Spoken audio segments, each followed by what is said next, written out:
रामायण में सभी राक्षसों का वध हुआ था, लेकिन सुपर्णखा का वध नहीं हुआ था। उसकी नाक और कान काटकर उसे छोड़ दिया गया था। वो कपड़े से अपने चेहरे को छुपाकर रहा करती थी। रावण के मर जाने के बाद वो अपने पति के साथ शुक्राचार्य के पास गई और जंगल में उनके आश्रम में रहने लगी। राक्षसों का वंश खत्म ना हो, इसीलिए शुक्राचार्य ने शिव जी की आराधना की। शिव जी ने अपना स्वरूप शिवलिंग शुक्राचार्य को देकर कहा कि जिस दिन कोई वैष्णव इस पर गंगा जल चढ़ा देगा, उस दिन राक्षसों का नाश हो जाएगा। उस आत्मलिंग को शुक्राचार्य ने डर की वजह से वैष्णव मतलब हिंदुओं से दूर रेगिस्तान में स्थापित किया, जो आज अरब में मक्का मदीना में है। सुपर्णखा जो उस समय चेहरा ढककर रहती थी, वो परंपरा उसके बच्चों ने पूरी तरह निभाई।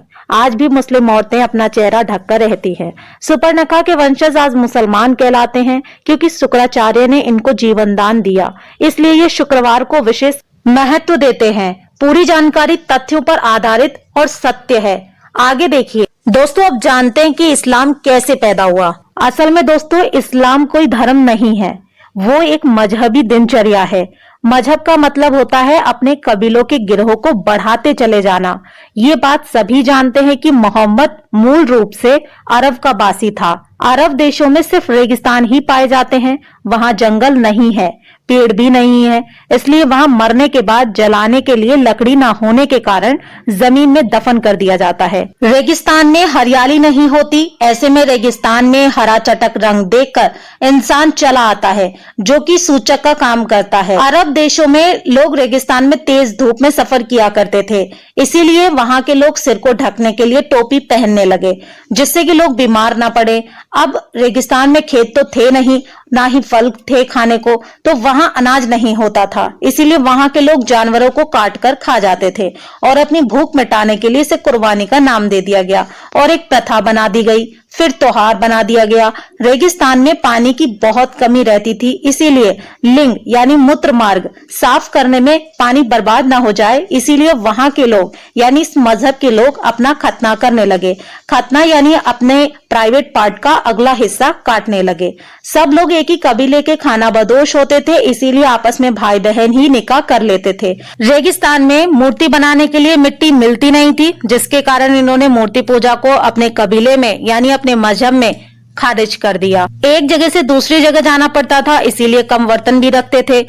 एक ही थाली में 5 लोग मिलकर खाना खा लिया करते थे। कबीले की अधिक से अधिक संख्या बढ़ाई जा सके, इसीलिए हर एक को 4 बीबी रखने की इजाजत दी गई थी। अब समझे, इस्लाम कोई धर्म नहीं, मात्र एक कबीला है जो सिर्फ जनसंख्या बढ़ाने के लिए बनाया गया है। और इसके नियम असल में इनके सिद्धांत नहीं, इनकी दिनचर्या है।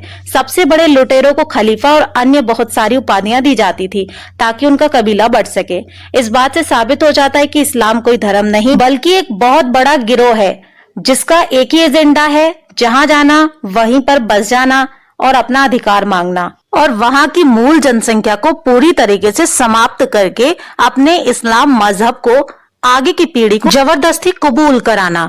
इनका मुख्य टारगेट उस देश के आदिवासी होते हैं।